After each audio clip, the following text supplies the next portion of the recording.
चैत्र शुद्ध प्रतिपदा है, गुड़ी पाड़वा 10 अप्रैल 1986 और गुरुवार। महाराष्ट्रियों का यह नया वर्ष है। आज अंतस्थल के विचार तरंग बाहर प्रवाहित होने को उत्सुक है। जैसे पहाड़ों के झरने सागर के ओर प्रवाहित होते और भागते हैं, उसी प्रकार आज मेरी यह स्थिति है।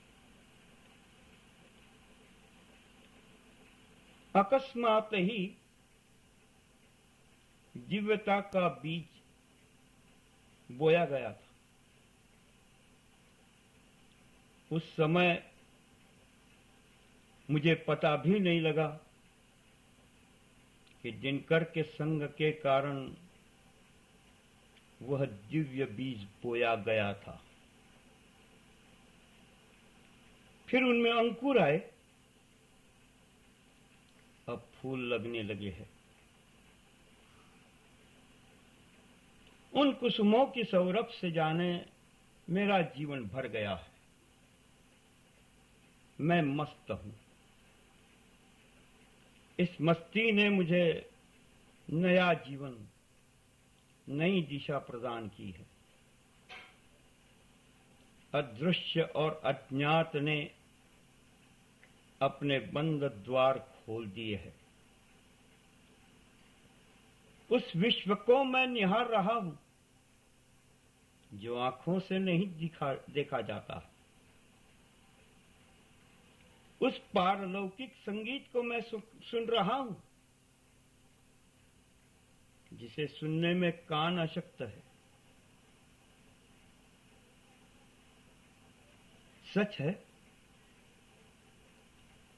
जब बदलियां पानी से भर जाती है तो उन्हें बरसना ही पड़ता।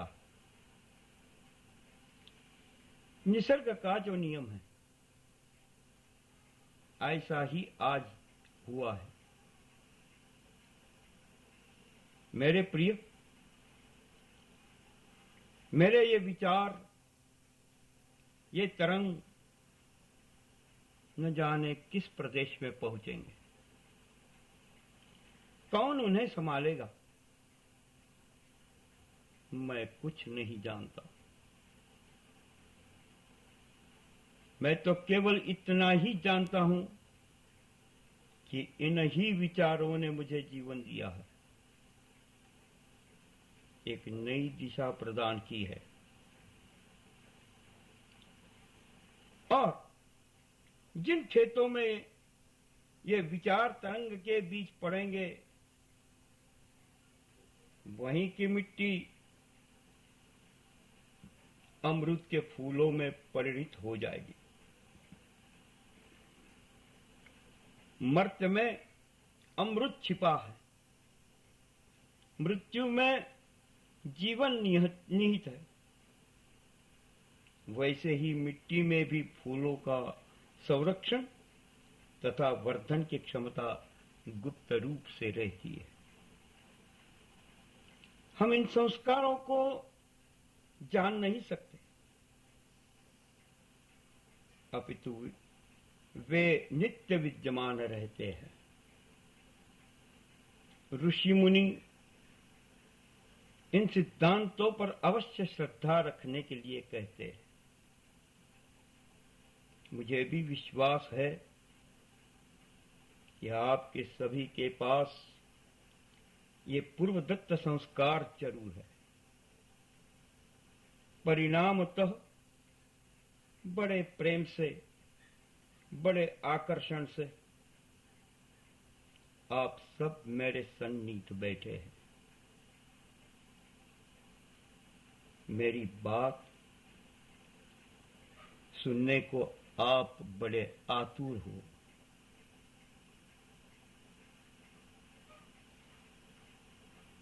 ज्ञान से जो भी पाया जाता है उसे प्रेम से लूटा भी जाता है। ज्ञान से परमात्मा को जानना ही साधना है, और परमात्मा रूप होना यही प्रेम की सिद्धि है।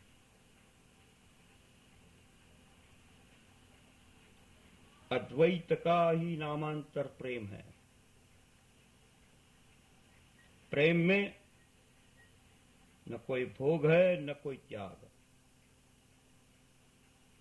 अज्ञान को अज्ञान जान लेने से त्याग का कोई प्रश्न ही नहीं उठता। आप जब जीवन मुक्तों की जीवनचर्या देखोगे तब मेरे ये कहने का मतलब आपके जरूर ख्याल में आएगा।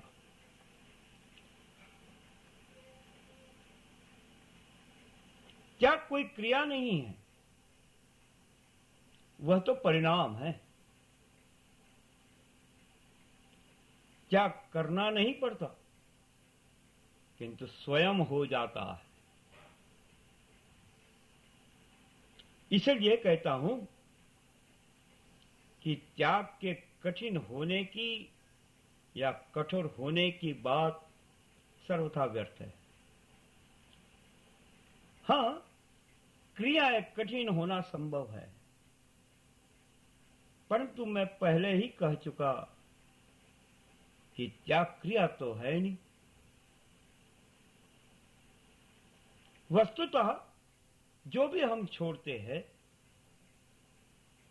उससे हम बहुत कुछ पाते हैं। अंतस्थ में चैतन्य जागृत होने के पश्चात जीवात्मा संसार को त्यागता नहीं, अपितु समझता है और सुचारू रूप से स्वयं की जीवन नैया को चलाता है। साथ ही साथ आसमंत में पसरे हुए अमृत कणों को निहारता है तथा इकट्ठा करता है। दिनकर योगी का जीवन इस ही प्रकार एक कर्मयोग का प्रकरण है। एक तरफ शरीर में विज्ञान की प्राप्ति, सद्गुरु के प्रति सश्रद्ध भाव वृत्तियां, तथा दूसरी तरफ प्रारब्ध प्राप्त कर्मों को निभाना। इस प्रकार के जीवन में अपने गंतव्य का पूरा पूरा ख्याल रहता है। उसकी महत्ता बुद्धि में इतनी गहरी उतर जाती है कि उसके सिवा जीवन में सब गौण लगता है। न कोई भौतिक महत्वाकांक्षा, न कोई दौड़ दिखाई देती है, न कोई चिंता या विषाद की परछाइयां सताती है। बस एक ही बात का दर्शन होता है कि हमारे वर्तमान अस्तित्व से गंतव्य तक एक यात्रा शुरू हुई। इस यात्रा के मार्ग को ही मैं धर्म कहता हूं। इस धर्म में शिवत्व योजन से शिवात्म भाव की सभी क्रिया स्वयमेव सहज होती है, जो कि वे भाव क्रियाएं अति सूक्ष्म होती है, इसलिए उन्हें गुप्त कहा जाता है। आप मेरा मतलब समझ गए हो। मैं कहना चाहता हूं कि मूलाधार से सहस्र स्थित ब्रह्मरंध्र पर्यंत चैतन्य का जो चलना है, जो प्रवाहित होना है, उसको ही मैं यात्रा कहता हूं, और उस ही यात्रा को मैं धर्म कह रहा हूं। मनुष्य रचित सभी धर्म ये तो बुद्धि के ही आग्रह है। बंधन में से उत्पन्न हुए विचार बंधन तक ही जाते हैं, वहां तक ही सीमित रहते हैं। हमें तो असीम बनना है, क्योंकि परमात्मा असीम है। हमें परमात्मा रूप होना है, जो हमारा स्वस्वरूप है, वो हमारा निज धर्म है। और इसका सत्य अभिउपाय पूज्य दिनकर बताते हैं। अब स्वनिर्मित कल्पनाओं के जाल तोड़ देने पड़ेंगे। चित्त से मूर्त को हटाना, यही अमूर्त की स्थापना है। और आज हम खाली बने, आज हम रिक्त बने। सब पूर्व ग्रहों, मान्यताओं, कल्पनाओं को तिलांजलि दो। निर्भय बनो और समाधीज प्रज्ञा का आश्रय करो। रुत का सहारा लो। जिन महात्माओं ने अंतस्थ में सत्य का प्रकाश देखा,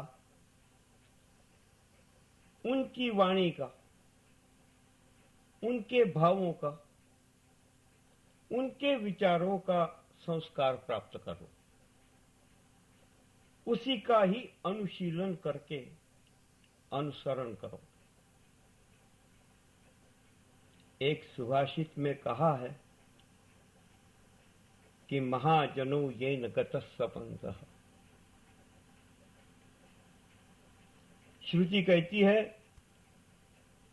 न अन्यः पंथः विद्यते अयनाय। इसके सिवा और कोई मार्ग नहीं है। विश्वास करो। भय से ईश्वर को भजना मूर्खता है।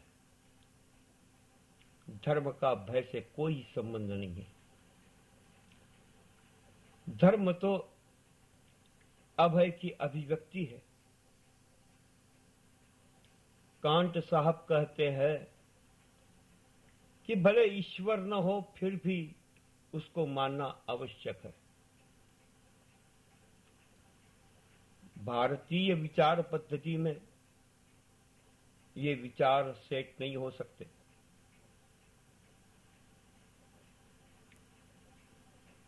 ईश्वर विषयक विचार अनुभवी संत मत के अनुसार ग्रहण करने से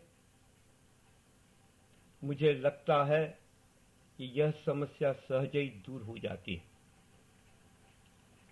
अनुभवियों के विचारों से अंतस्थ में चैतन्य स्फुरित होता है और उसका प्रकाश दृढ़ श्रद्धा को लाता है। जीवन सहजता से अभय की ओर बहने लगता है। ध्यान में रखो कि ईश्वरानुभूति अभय में ही उपलब्ध होती है। जिस समय समस्त भय ग्रंथियां चित्त से विसर्जित हो जाती है, उस क्षण जो होता है वही साक्षात सत्य है और वही सत्य ब्रह्म है। सत्यम ज्ञानम अनंतम ब्रह्म। ऐसे सत्य को पाने के लिए आज कटिबद्ध बनी, धीरे धीरे क्रमशः अग्रसर होना है। भय, चिंता, विषाद, प्रमाद आदि सबको छोड़कर वृत संस्कार के प्रति जागृत रहो। उसी में पुरुषार्थ में, उसी में पुरुषार्थ में रत रहो। उत्कट प्रेम से बैठो,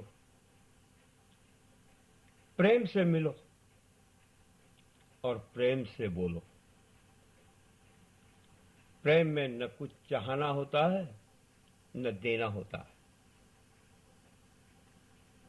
क्रियाओं के कोई क्रम से सत्य उपलब्ध नहीं होगा। वह तो एकाएक विस्फोट का परिणाम है। उस विस्फोट के लिए आतुरता चाहिए, तत्परता रखनी चाहिए। सोना नहीं, जागना है। अपने अज्ञान को पूरी तरह से जान लो। उसकी पूरी नग्नता ही जानना जरूरी है। जब इस नग्नता और रिक्तता से परिचित हो जाओगे, तब वह परिचय ही तुम्हें अज्ञान के पार ले जा सकता है। अज्ञान के बोध का तीव्र संताप होने दो। उसी में ही क्रांति का समय छुपा हुआ है। डरो मत। धार्मिकता का दंभ आपके काम नहीं आएगा। मैं भक्ति करता हूं, मैं ज्ञान की चर्चाएं करता हूं, मैं क्रियाकांड करता हूं।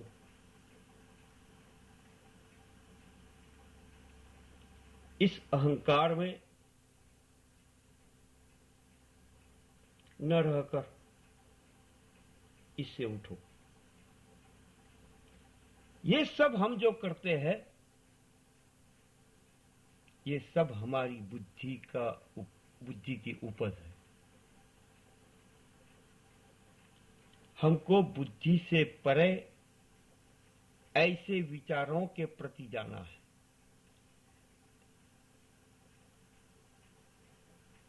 ऐसे विचार हमको सुनना है जो बुद्धि से परे है। हमारी कल्पनाओं का कंसेप्ट्स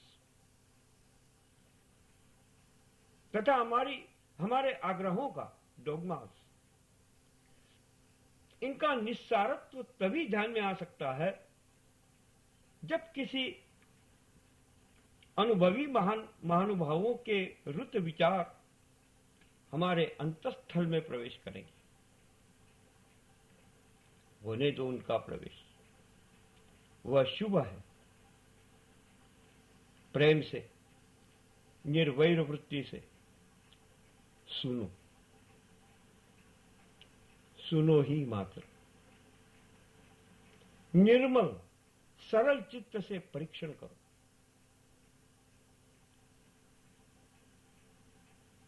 तर्क से देखो, विचार करो। अनुभूति से आलोक अवश्य भर जाएगा। ऐसे संग की ही सुतराम आवश्यकता है। अब हमें पुकारना नहीं है, वरन उस दयानिधि की पुकार सुनना है। वह मौन, वह शब्दता, वो स्तब्धता, यही प्रार्थना है। प्रार्थना को कोई यांत्रिकता का स्वरूप न दो। वह तो एक अवस्था है। चैतन्य जागरण के लिए कोई भूमि है, उसमें ही समर्पण भाव की छाया। मेरे मित्र, आज नूतन वर्ष है, मैं पहले ही कह चुका हूं। नूतन वर्ष में हम सब यही अभिष्ट चिंतन करें। हमको कोई भी याचना नहीं करनी है, केवल एक समझ खड़ी करनी है। उस समझ से ब्रह्म का, जगत का, प्रपंच का, प्रारब्ध का तथा जीवन का विचार करना है। सचमुच इसको ही शास्त्र अर्थना कहते हैं, हम प्रार्थना कहते हैं। मैं भी चलूं, आप भी चलो।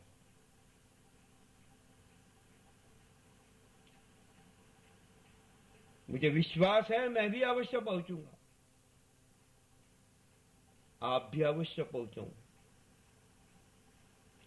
मैं भी सर्वात्ममय बनूं तथा आप भी सर्वात्ममय बने, विश्व भी ब्रह्ममय हो। ओम शांति शांति शांति। જે ઈશ્વરીય શક્તિના પ્રસ્ફુરણ રૂપે આ જગત, દેહ, ઇન્દ્રિયો, મન, બુદ્ધિ, ચિત્ત આદિ કાર્યાન્વિત થયા છે, એ મહાશક્તિને હું વારંવાર પ્રણામ કરું છું. હે માં, આ ચિત્તરૂપી ભવસાગરમાંથી સુરક્ષિત બહાર કાઢવાને તું જ શક્તિમાન છે. તું એવી કૃપા કર કે જેથી તારા આ બહારના સ્ફુરણની સાથે સાથે તારા આંતરિક પ્રવાહને હું અનુભવી શકું. હે દયાની સાગર, સંસારની અનુભૂતિ એ તારું બાહ્યિક સ્વરૂપ છે. જ્યાં સુધી આ પ્રકૃતિ છે ત્યાં સુધી એ રહેવાનું જ છે. હું એનાથી અળગો દૂર થવાનું માગતો નથી. જે માગું છું તે એ જ છે કે તારા યથાર્થ સ્વરૂપને મારી સમક્ષ પ્રગટ કરી દે, કે જેથી તારા આ બાહ્યિક રૂપને હું યથાર્થ સ્વરૂપે સમજી શકું.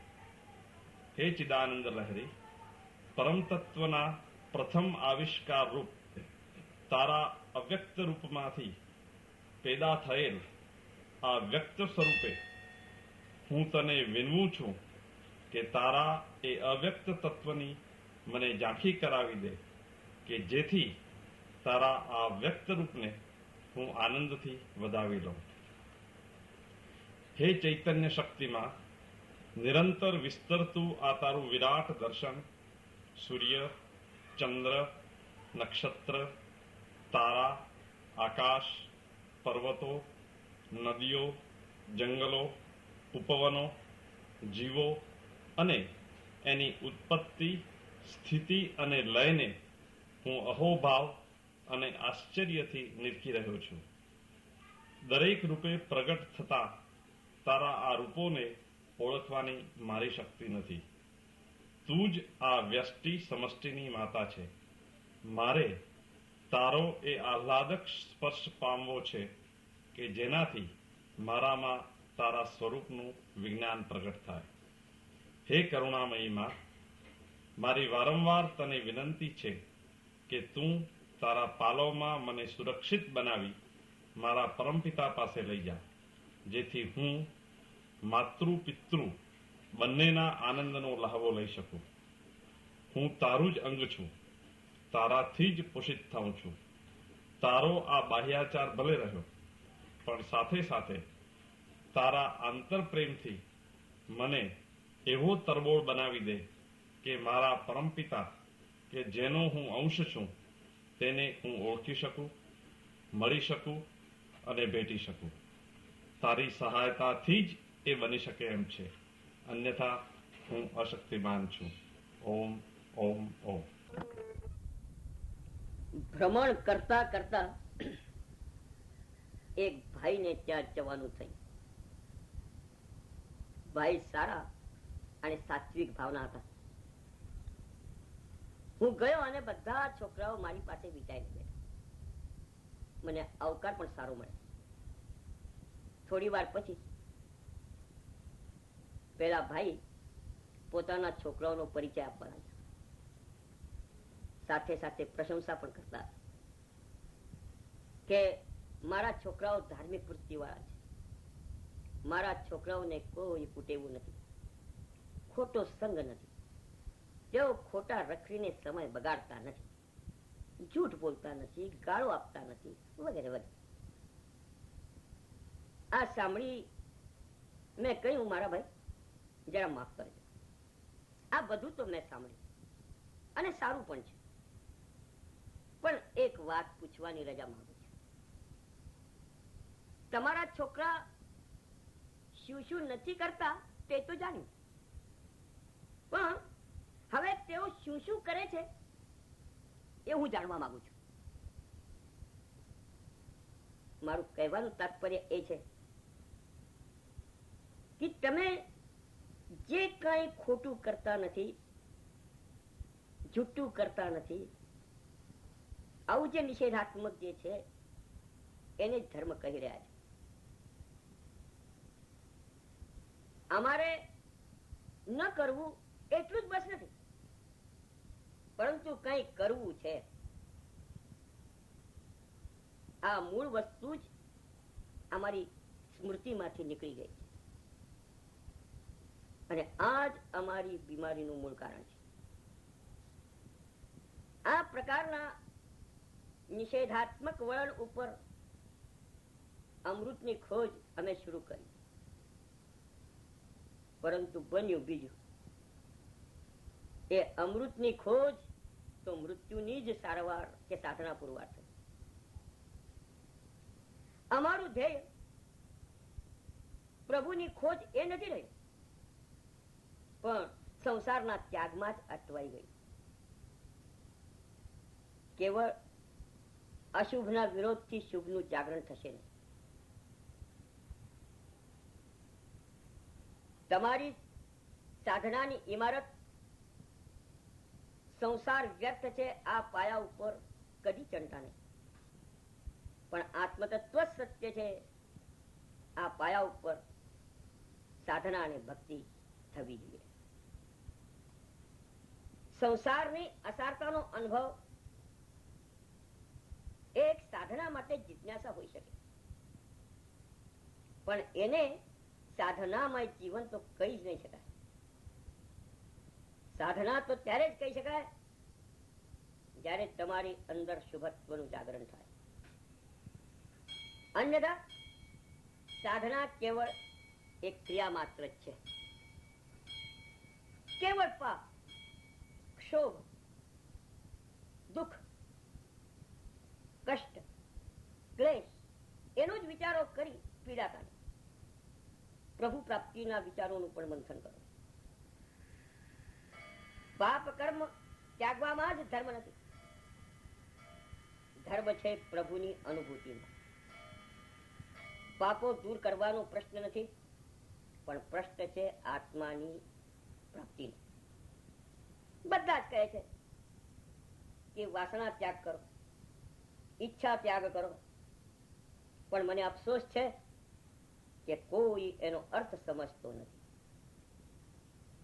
વાસનાનો નાશ એટલે જે શક્તિઓ વાસના તરફ ઢળેલી હતી તેનો રસ્તો બદલાયો છે, તેના અભિવ્યક્તિનો માર્ગ બદલાયો છે. સ્થૂળ ચેતનાના સ્તર ઉપર પસરેલી શક્તિ હવે સૂક્ષ્મ, અતિ સૂક્ષ્મ ચેતના સ્તર તરફ આગળ વધી રહી છે. અમારે જે કઈ કરવાનું છે તે આજે કરવાનું છે. અમે સંતોના ચરિત્રો વાંચીએ છીએ, પણ અમે ફક્ત તેમના બાહ્ય ગુણો કે આચરણ તરફ જ આકર્ષાઈ જઈએ છીએ અને ત્યાં જ અમારા વિચારોનો ફૂલ સ્ટોપ બને. સંત એકનાથ મહારાજને ક્રોધ ન હતો. નરસિંહ મહેતા સંતોષી જીવનમાં વિહરતા હતા. મહાવીર સ્વામીમાં સહન શક્તિનું અતિ ઉચ્ચ દર્શન થાય છે. ગૌતમ બુદ્ધે ઘર ત્યાગ્યો, પત્ની ત્યાગી, રાજ ત્યાગ્યો વગેરે.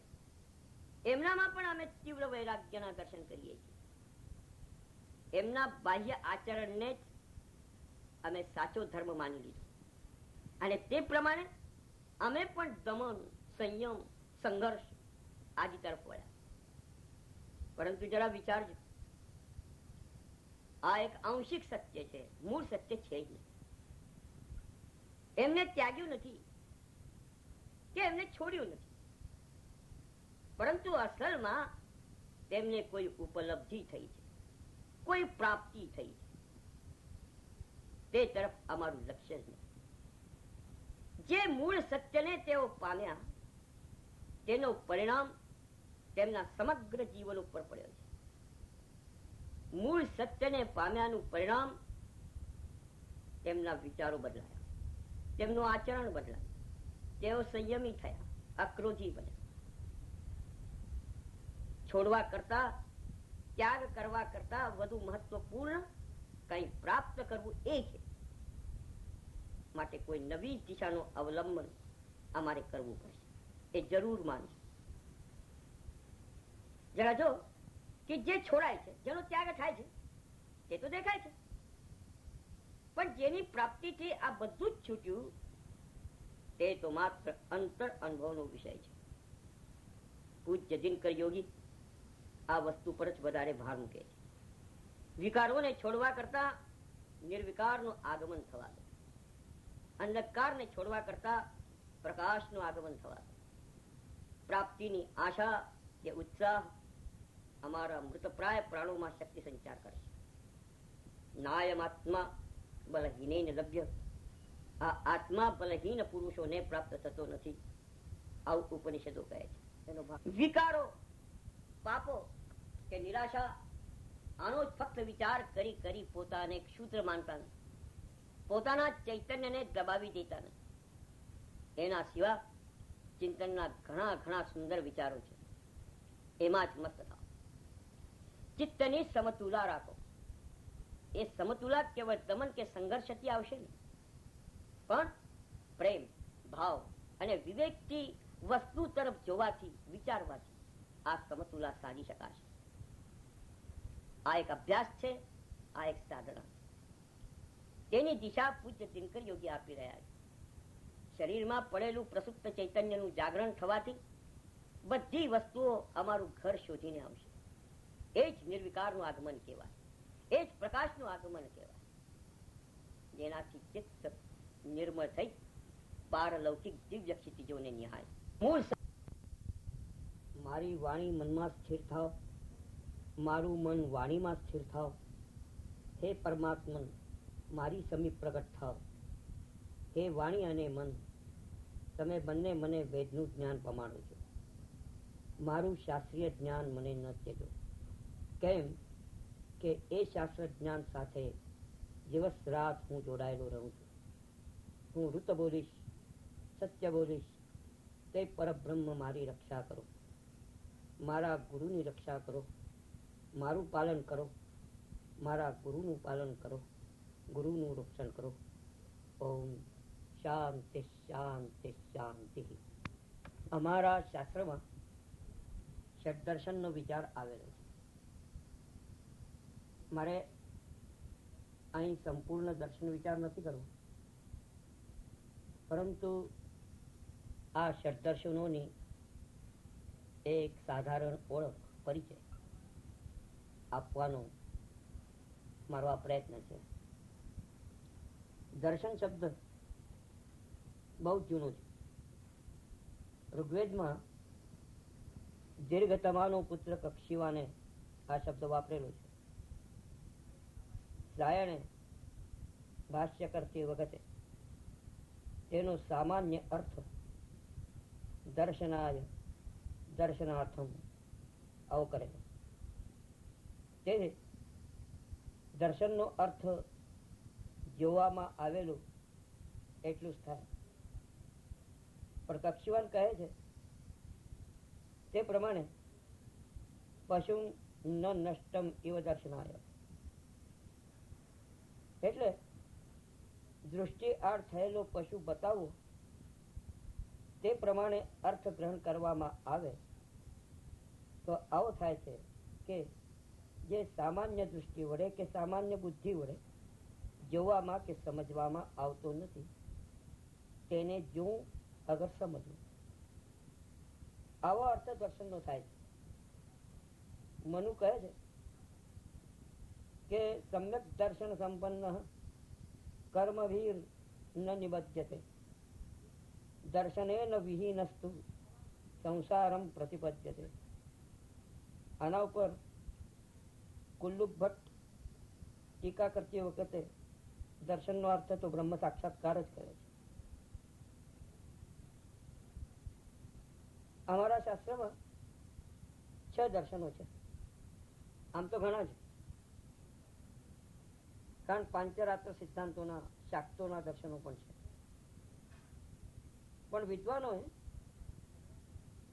6 દર્શન જ નક્કી કર્યા છે. અને વૈશેષિક, ન્યાય, યોગ, સાંખ્ય, પૂર્વ મીમાંસા અને ઉત્તર મીમાંસા. હવે આ દર્શનોમાં કયા કયા ઋષિએ કેવો વિચાર કર્યો છે એ જરા હું ટૂંકમાં સમજાવું છું. હું પહેલું દર્શન લઉં, કણાદનું વૈશેષિક દર્શન. જરા કઠણ દર્શન કહેવાય. આ દર્શનમાં બ્રહ્મ અથવા સૃષ્ટિનું આદિ તત્વ કયું છે તેની શોધમાં કણાદે ઘણા વિચાર કર્યા છે. તે કહે છે તેમ જગતમાંની યત્યાવત વસ્તુ એ પરમાણુ સંઘાતથી બનેલી છે અને તેનો લય પણ પરમાણુમાં જ થશે. તેથી કણાદ માને છે કે આદિ કારણ તો પરમાણુ જ હોવો જોઈએ.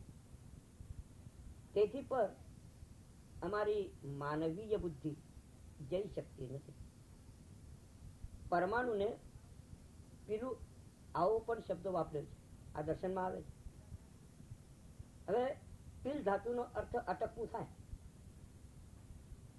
જ્યાં વિચાર શક્તિ અટકી ત્યાંના પરમાણુને પીલું શબ્દ કણાદે વાપર્યો છે. આપણે બહુ ડિટેલ નથી જોયું, પણ આ રીતે કણાદે વિચાર કર્યો. હવે બીજો દર્શન હું લઉં છું, ન્યાય. એ ગૌતમે નિર્માણ કરે છે. હવે કણાદનો જે પરમાણુ જ્યાં અટક્યો, જ્યાં પીળું શબ્દ આપ્યો છે એ વાત આવી. આ વિચાર અહીં જ અટક્યો નહીં, એમ ન્યાયનું કહેવું છે. એ કહે છે કે પરમાણુ સંયોગથી વસ્તુ અસ્તિત્વમાં આવે છે એ વાત ખરી, પણ આ સંયોગ અથવા વિયોગ એ કોણ કરે છે? કોઈ પણ કાર્ય થવામાં કરતા તો આવશ્યક છે ને. તેથી કરતે નૈયાયિકા, આ સૂત્ર પ્રમાણે ગૌતમે કર્તાને માને. વૈશેષિક દર્શનમાં કર્તા માનતા નથી. ન્યાય દર્શનમાં કર્તાની શરૂઆત થઈ, કર્તાને માનવાનું. ઋગ્વેદમાં આવું અને જવું એના માટે નિયાન અને ન્યયન આવા શબ્દો આવ્યા છે. કર્તાએ સૃષ્ટિ નિર્માણ કરેલી છે, તે ત્યાંથી આવી અને પાછી ત્યાં જ જાય છે. આ વિચાર ગૌતમે માન્યો. આ વિચાર પ્રકારને ન્યાય દર્શન આવું નામ પડ્યું. નિયાન ન્યયન ઉપરથી આ ન્યાય શબ્દ આવેલો લાગે છે. ટૂંકમાં આ દર્શન કર્તાને માને છે. એના અનુસંધાનમાં આવે હું ત્રીજું દર્શન લઉં, પતંજલિ યોગ દર્શન. એ યોગ દર્શન માને છે કે જગત કરતા છે એ નક્કી તો થયું, પણ એ કર્તાને હવે ઓળખવું કઈ રીતે? એટલે યોગ શાસ્ત્ર સૂચવે છે કે ઇન્દ્રિય સંયમ કરી એને ચિત્ત વૃત્તિ નિરોધ યોગ. ઇન્દ્રિયનો સંયમ કરી કર્તા તરફ અભિમુખતા સાધવી. આ અભિમુખતાને સમાધિ એવો શબ્દ એ વાપરે છે. જેને આ દર્શનમાં આ પ્રક્રિયા બતાવેલી છે. હવે એમાં પણ સંપ્રજ્ઞાત, અસંપ્રજ્ઞાત, સવિચાર, નિર્વિચાર, સવિતર્ક, નિર્વિતર્ક, સવિકલ્પ, નિર્વિકલ્પ, સબીજ અને નિર્બીજ, આ પ્રકારે નામો આપી સમાધિ બાબતમાં આ દર્શને વિચાર કર્યો છે. પછી ચોથું દર્શન આવે છે કપિલનું. આ દર્શનનું નામ છે સાંખ્ય. એ સાંખ્ય એમ કહે છે કે પાતંજલ યોગ સૂત્રમાં બતાવેલી જે પ્રક્રિયા છે એ કઈ બધાને જ અનુકૂળ નથી આવતી. ત્યારે મનુષ્ય દેહ અને સૃષ્ટિ ચક્ર એનો પરસ્પર સંબંધ તો જાણવો જોઈએ. કારણ આ સંબંધ જાણવામાં મનુષ્ય મથામણ તો કરશે જ, અને કરવા પણ લાગ્યો હતો. સાચી વાત. ઈશ્વરે માનવને પંચ જ્ઞાનેન્દ્રિય જ આપી, તેથી સૃષ્ટિમાંના બધા જ તત્વોનું મૂળ પંચ તત્વમાં જ હોવો જોઈએ. આ એક મોટો શોધ માનવે કર્યો. પંચ જ્ઞાનેન્દ્રિય અધિક પંચ કર્મેન્દ્રિય અધિક પંચ તન્માત્રા અધિક પંચ મહાભૂત અધિક મન અધિક બુદ્ધિ અધિક અહંકાર અધિક જળ પદાર્થોની મૂળ પ્રકૃતિ અધિક ચૈતન્યનો મૂળ પુરુષ, આ પ્રકારે 25 તત્વો સાંખ્ય માને છે. આ દર્શનમાં સંખ્યા ઉપર જોર છે, તેથી સાંખ્ય કહેવાયું. આવું સામાન્યતા લોકો માને છે. પરંતુ નિરુક્તના હિસાબથી સંખ્યા શબ્દનો અર્થ જોવાથી આ ભ્રમ જશે. અહીં આપણો આ વિષય નથી, તેથી ઊંડું ઉતરવું યોગ્ય પણ નથી. એટલું જ જોવાનું છે કે આ દર્શનમાં જળ અને ચેતન, પુરુષ અને પ્રકૃતિ, આ દ્વૈત કાયમ રાખીને વિચાર કર્યો છે. બાકી સાંખ્ય એનો અર્થ બુદ્ધિ પણ થાય. ગીતામાં જે સાંખ્ય યોગ છે ને એ અવ્યવસાયાત્મિકા અને વ્યવસાયાત્મિકા બુદ્ધિ ભેદથી બતાવેલો છે. એટલે સાંખ્યનો અર્થ ત્યાં બુદ્ધિ કરી. પછી આવે છે જૈમિની પૂર્વ મીમાંસા. આ પૂર્વ મીમાંસા એ દર્શન એવું છે, એ કહે છે કે ખાલી સાંખ્ય જે તાત્વિક વિચાર જનતાના આગળ માંડ્યો એ તો ઠીક, પરંતુ કઈ સર્વસામાન્ય જન તેને ગ્રહણ કરી શકશે એવું નથી. આ સામાન્ય જન માટે તો કઠિન જ છે. તેથી કઈ કર્મ કરીને, કર્તવ્ય કરીને, ક્રિયા કરીને કહો સૃષ્ટિકર્તા પાસે પહોંચવું એ મનુષ્યના માટે, સર્વસામાન્ય મનુષ્ય માટે એ સહેલું તો છે. કારણ મનુષ્ય કઈ ને કઈ તો કરવાનું. હવે એ જે કઈ ને કઈ કરવાની એની જે વૃત્તિ છે એ વૃત્તિને એક વિશિષ્ટ દિશા પૂર્વ મીમાંસા આપે.